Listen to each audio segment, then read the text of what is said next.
Virtual Roundtable. I'm Robin McLaughlin, Senior Editor of Lodging, and today we're discussing mitigating the rising costs of hotel operations, specifically for the hospitality industry and how technology can help with that. I'm joined today by multiple industry leaders who are experts on this topic.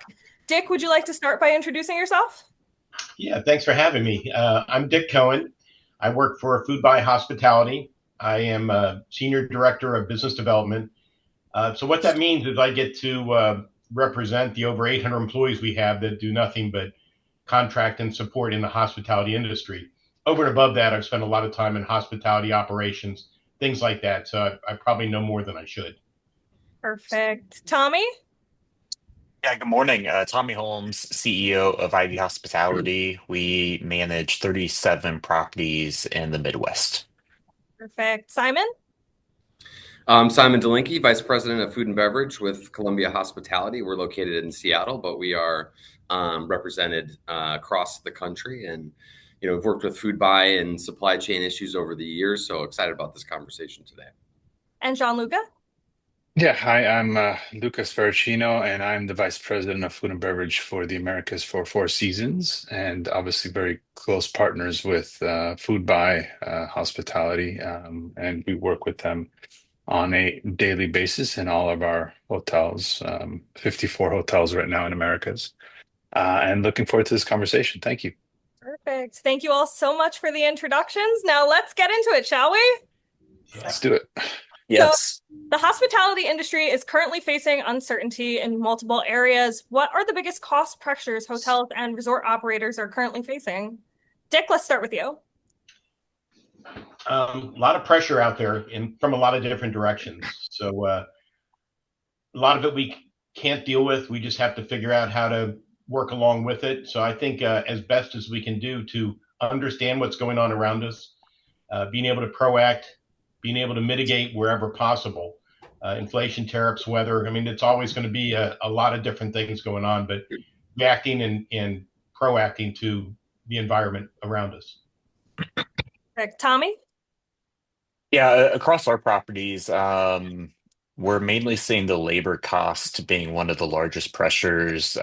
Some items that my team and I are doing, optimization of staffing through utilizing our BI forecasting and ensuring that we have the appropriate labor hours allocated per day, per week, per month, and then just the automation of low value tasks that still have to get done. But is there a way for us to automate with either AI or technology to mitigate some of that labor cost long term?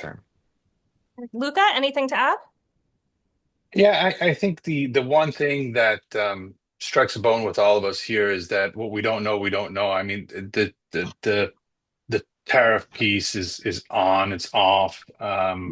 The costs are on and off. Inflation is on. I mean, there's a lot of confusion out there in the market, and because there's a lot of confusion, we're reaching out to our teams and asking them to be as flexible as possible, to be quick out to react to news messages, but never to dig a line in the sand per se and say this is the direction that we're going, because we need to be, I think, flexible. And that's, I think, has created a really dynamic workforce for us, and really teams that are starting to think on their feet and really in depth with the news, what's going on, and so that we're having really good conversations on a daily, weekly basis to be able to maneuver through this both geopolitical piece that we're going through right now, and it's good for. I mean, at the end of the day, it's good for the way that they're coming up, but it's also good for decision making across the board across the United States per se. And Simon, anything else to add? Yeah, I think I agree that labor is something that stands out. So I think finding those efficiencies when it comes to inventory taking and tasks that revolve around supply chain management is important. And I think at the end of the day, it's waste is the most expensive thing. So keeping all of your ordering tight and concise through your forecasting and using all the tools that you have to be able to manage that, while everything is changing rapidly. So something that was not a big deal to maybe have, to be a little bit loose with how much you're managing is a big deal now. It's, we look at the price of eggs and what's happened over the last year. That's something that people didn't really think about. Now you have to pay attention to it and account for it in your costs. So I think, all of that leading up to being precise and having the least amount of waste. So tariffs, labor, keeping costs down. These are some of the challenges that you just mentioned. Have you seen supply chain disruption over the past few years reshaping procurement strategies for your hospitality teams? Let's start with Tommy. Yeah, absolutely. I would say we've seen it mainly on the renovation side of our business, specifically with the FF&E items. Some shifts that we made early on, we would have the ship list, and you would start your renovation based on that timing of that ship list. As we've seen this disruption, we've shifted to starting the renovation once all the FF&E material and items are received either on property or at a warehouse nearby. So then you can control the limited impact of the business at the property level.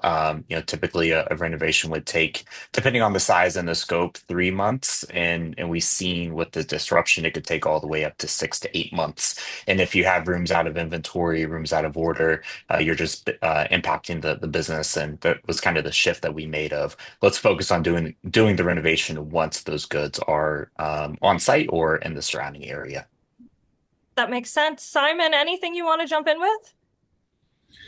Yeah, I think of course, in if you look at the totality of everything from ingredients to, like Tommy's saying, FF&E to building materials, there's been definite considerations that have had to have been made over the last few years, and everyone's understanding of that things are a little bit flexible, and even in basic goods and whatnot, there has definitely been disruptions.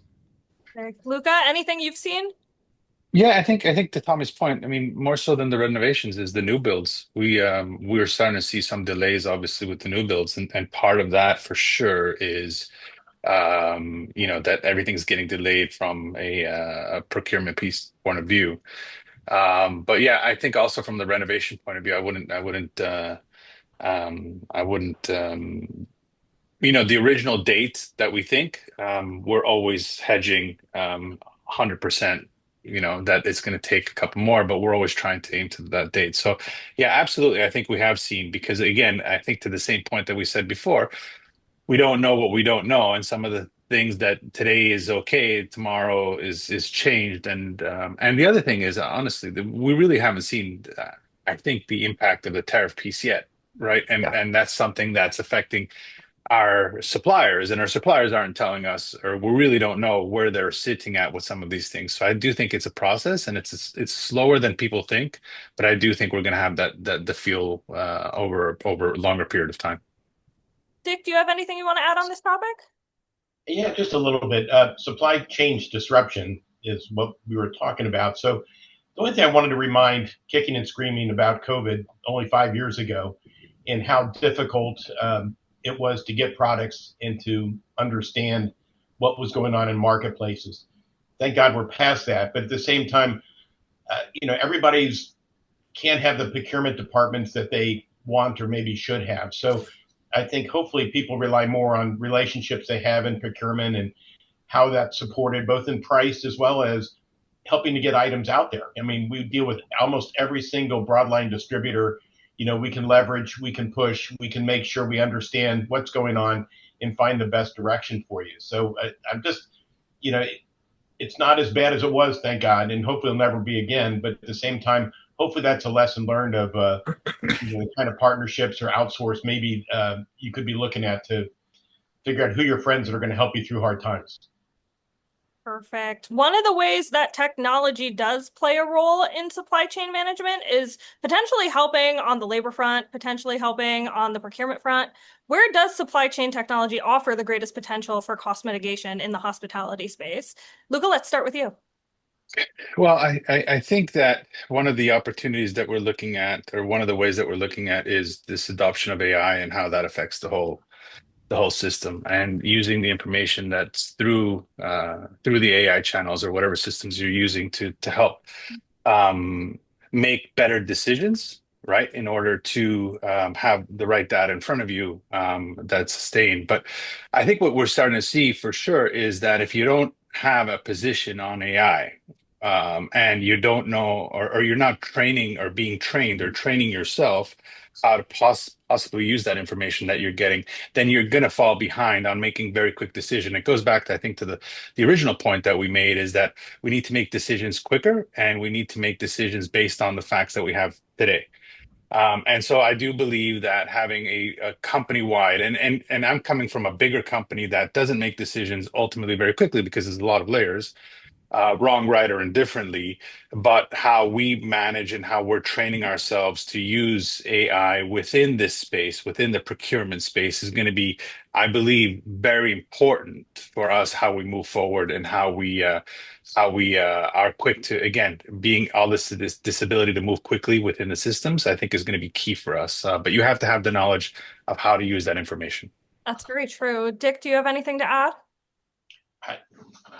I was fortunate enough last month to go to High Tech in Indianapolis, and have been going every year, and to see the size of it just grow and get bigger, and the options, they get so granular and minute that it's amazing what's out there, and it can be mind-boggling to figure out where to wade into it. But I think the important thing is, blocking and tackling. Make sure your budgets, make sure you're looking at AI, make sure you're looking at the things that are going to be most important to your business in purchasing leadership. Is how can it support what we do and make us more accountable?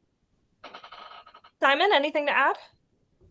Yeah, I think I agree with all of that, and I think in the forecasting, if you've got data, if you've got historical data that can be analyzed and reviewed, and I think you've heard a theme of kind of along the lines of knowledge is power, and I think the more educated decisions you can make, when it comes to product purchasing and storage and whatnot. But I really see a lot of benefit in the forecasting when you've got historical data that AI can support with. Right. Tommy, anything from your perspective? Yeah, I would say the cost control and the profitability management, with the technology and platforms, whether it's the automation of ordering, the declining checkbook to ensure that in the month for the month you're managing those expenses so you're able to uh, report out on a monthly basis your profitability margins accordingly. Or even be able to change your budgets on the fly. I mean, that was a perfect Yeah. statement. But we need to have that kind of flexibility and ability to react quickly. Right. Especially Exactly. when Robin, can I add one more thing? Please From do. a technology point of view, is that technology moves quicker than we do in most cases, and I think now you've heard me say it 3 times. But I also think of how you invest in technology, and I'm just thinking of Dick, what you just attended. But I suggest to companies, obviously, there's a huge cash outlay when dealing with technology because you don't know how long it's going to last. But it's better to have a technology system that is speaking together, that's communicating properly, that's connected to the right sources, especially when you talk about procurement, so that the front end, the back end is all communicating one. Because if not, again, coming from experience as a company that's built layers over time, we're going through a full transformation right now. And the full transformation, the cost of that is substantial, right? So as a business leader, if you're thinking about transforming your business model and your technological model, do it with thought and process, but do it so that these systems are communicating, do it so that the systems are upgradable all the time and that they don't have a short window. I mean, that's, I think, truly important for this group here, because otherwise you're going to be always reinvesting every 5 years in something new, big investments rather than continuous investments over a period of time. Anyone else? All right. What I've heard from that is that technology is great, but there is a lot going on. And Dick, like you mentioned, even at hospitality conferences such as High Tech, there is so much there that you can explore and go into. And for a typical hospitality operator, this can be kind of overwhelming. So what advice would you have for hotels and resorts looking to integrate supply chain technology into their existing systems without being too overwhelming? Well, I do a lot of implementing e-procurement through a platform that we work with closely. most of the panelists are on it. But here's the thing. It's got to be from the top down. It cannot be delegated out. The president of the company, the people at the highest levels have to make everybody accountable to embracing. We all know change management is one of the hardest things we manage every single day, is to get people to embrace change. And this is something that, once you make that big decision, as you all talked about, once that decision's made, just a top-down commitment of all in, and I think that needs to be something that happens with everybody. Luca, anything to add? I think Dick said it perfectly. I mean, right off of the same conversation we were having before, is just making sure that I think you have the support, and that the decisions that you're making are really thinking, long term, and how to add on to these features. But again, my biggest thing is still making sure that these systems are communicating internally, but also in Dick's case, that we're communicating with like a Foodbuy directly, right? And that everything is functional. Right, Tommy?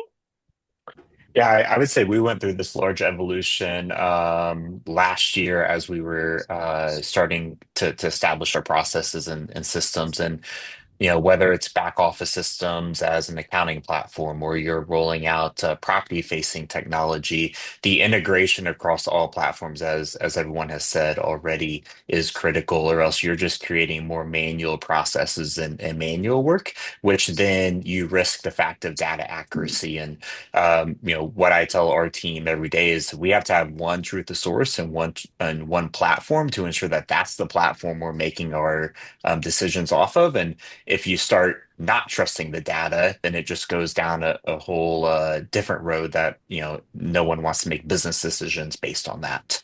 And that's, for us, that's been the large critical piece. Simon, anything else? Yeah, I agree with all of this. I think it's a commitment level to, our industry has been slow to change over time, in part because of all these layers and integrations of different systems, and it can be challenging. But it's not going away. It's you're going to fall behind further and further if you don't make that change and keep up and take advantage of the technology that's available. So I really think it's the commitment to doing it all the way through, to see the rewards of it, and just to keep pace, quite honestly. Mm-hmm. Keeping up with technology, it is rewarding in the long run. How do you see supply chain management evolving in hospitality within the next 3 to 5 years? And what investments should hotels make to stay ahead now? Simon, let's start with you. I think I mentioned it before, but I think the forecasting in using data, it can be key, because it can happen right with your operators making decisions in that moment. And I think that's where a lot of the waste comes from, is in the day-to-day decision making that's being done on the fly. So I think the more tools they can have, and the more support and the better decision making that can be made, it really starts to clean it up. I'm wondering how social media and things like that fit into this in the end. I was at the grocery store over the weekend, and they were out of a particular yogurt, and everybody was blaming a TikToker for having kind of blown it up. I went to 2 different stores. I wasn't looking for that yogurt particularly, but I saw what was going on. And I'm wondering, what effect does that have on supply chain? And is there any way to predict and manage that while you're making your decisions on a daily and weekly basis? Dick, you want to continue? Yeah, again, I've drank the Kool-Aid, but I think the big thing is AI is, when I first grabbed onto it, it's like, oh, it's going to help me write better paragraphs. By the way, I'm an old dude, so I still write the paragraphs the way I want to. Ignore most of the changes. But where I really learned that AI is going to help as we feed in spreadsheets, and it becomes the analyst that is going to help lead us to, we just have to ask AI better questions and feed in better information. And it's going to really help us to navigate the world and to figure out, what are the best things to be doing.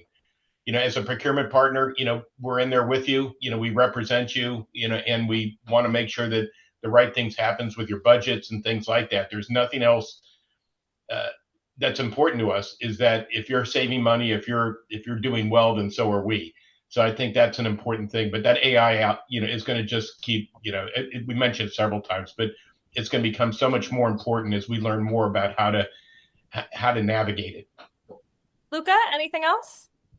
Yeah, no, I was laughing at Simon when he went to the supermarket because I was telling this group before we went on that I lived in Dubai for 10 years. So then I come to the States and suddenly there's this thing about Dubai chocolate. And I got to tell you guys, I had never heard about this thing when I was in Dubai, right? So everybody's telling me about Dubai chocolate. So I go out to the store and try to figure out what this is, but I understand it now. But I do think, Simon, you made a point. There's power, the technology, not only on the back end, so some of the revenue forecasting that we need, but also on the social piece, how to target the right thing to the right person at the right time. And I don't think there's going to be a better platform than some of that data that's coming through these AI programs that Dick is talking about. So using the tool is important, but I think I'm going to go back to the first point is getting educated on how to use the tool rather than taking a shotgun approach is going to be very important because I think everybody talks about AI, but not a lot of people know how much can be used and what's good, what's not good, and what are the things you have to avoid with it. So I do think for me, listen, I'm like Dick, I'm an old guy. I need to educate myself better, and I think AI is really good at helping with that and bringing you up to speed. So, like I said, Dubai chocolate, you're always learning something new. I agree. Tommy, anything else to add? Obviously, as we all mentioned, the AI piece and the evolution, I would say as organizations can continue to embrace it, just ensuring that our associates are safely using AI, specific on the business front. You never want to hear someone uploading a financial statement or start a report that has your business information on it, and just ensuring that we have those appropriate frameworks and safeguards that we're effectively using it, but also safely at the end of the day. Perfect. And Could before I just add this one last thing? Sorry, it just dawned on me. Another thing is because I was lucky to spend, a good friend of mine now works for NVIDIA. And when he was talking AI and when we're talking AI, it's two different things because he is already 3 years ahead of us. And so that's what really scares me. But I think that the hospitality industry needs to move at a certain speed with it. After having this conversation, I really realized that, oh, wow, I really don't know enough at this point in time. So again, I think going back to the education. Sorry, Robin, I didn't mean to cut you off. No, please do. I was going to ask if anyone had any final thoughts or anything else you wanted to share, so you were already ahead of me. Sorry about that. Anyone else? Any final thoughts? I just want to say good luck with everybody. It's not the easiest world to navigate, but we're all in it together. The better we grow, rising tide raises all ships. Making sure that we're doing a better job and learning from each other. And I look forward to attending the lodging conference in different places that makes sense for me to keep the education going. I think that's a big thing, and all the things we talked about, it's all new to most of us, so we have to just keep trying to grab on and learn more. Well, amazing. Thank you all so much for joining us today. And thank you to Foodbuy Hospitality for this roundtable. We are grateful to you, and we thoroughly enjoyed this conversation. These were such great insights, and I learned a lot just from being here. So thank you all for joining us. Thank you, everybody. Thank you. Thank you. Have a good day.